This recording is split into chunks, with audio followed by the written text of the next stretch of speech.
Subhanahu wa taala mengatakan wala taqrabuz zina. Janganlah kalian mendekati zina. Ya.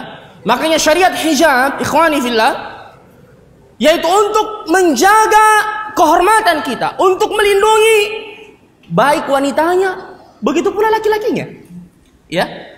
Baik wanitanya maupun laki-lakinya. Dan ini adalah merupakan karamah kemuliaan yang Allah Subhanahu wa taala berikan kepada kaum wanita sebagaimana akan kita sebutkan nanti insyaallah.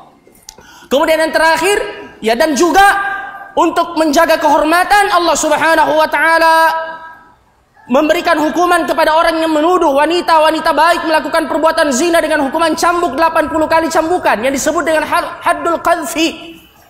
Bahkan dia termasuk di antara 7 perkara yang merusak, yang membahayakan, kata Nabi sallallahu alaihi wasallam, ya, yaitu menuduh wanita baik-baik melakukan perbuatan zina. Itu diharamkan di dalam agama kita.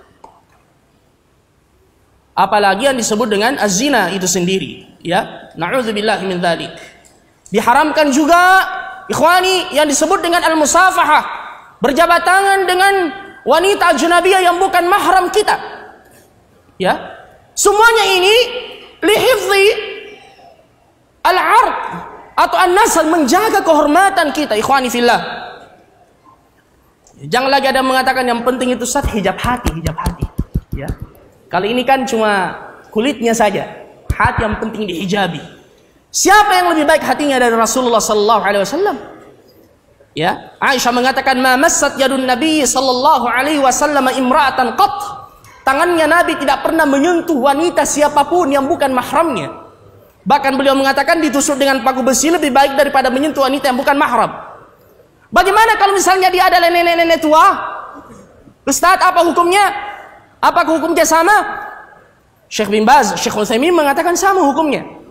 Ya. Mungkin dia mengatakan, Ustaz, saya tidak tertarik pada nenek-nenek tua itu. Tapi jangan sampai nenek tua itu yang tertarik sama Anda. Hati-hati. Jadi Islam itu menutup semua celah, menutup semua pintu. Ya. Dan jangan dikira nenek-nenek itu, makanya ada kaidah mengatakan likulli saqitatin laqita. Semua yang jatuh pasti ada yang pungut.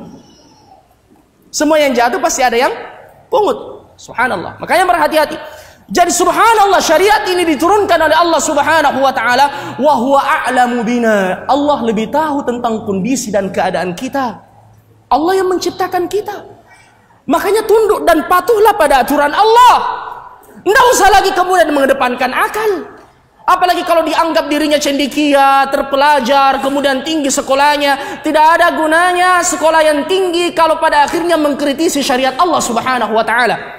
Wahai saudaraku, ketika Anda masuk kubur, tidak ada lagi pertanyaan-pertanyaan yang Anda dapatkan ketika Anda menuntut ilmu di bangku kuliah. Yang ada kembali ke pertanyaan SD, man rabbuk, man nabiyuk, ma dinuk, wa madza taqulu fi hadzal rajul alladhi bu'itsa lakum. Siapa Tuhanmu? Apa agamamu? Ya, siapa Tuhanmu? Apa kitabmu? Kemudian apa yang kau katakan tentang lelaki yang diutus di tengah-tengah kalian? Dan ingat, yang bisa menjawab dalam kondisi dan keadaan seperti itu disebabkan keistiqomahan kita selama kita hidup di dunia ini. Karena kata Nabi SAW sebagaimana dalam hadis Al-Bara' ibn Azib yang panjang itu, ada orang yang ditanya pertanyaan seperti dalam kubur, dia mengatakan begini, sami'tun nas yaqulu kada wa kada. Saya mendengar ada orang yang berkata begini dan begini, tapi dia dilupakan pada saat itu, dia tidak mampu menjawab pertanyaan malaikat di dalam kubur. Wa na'udzubillahi min dzalik.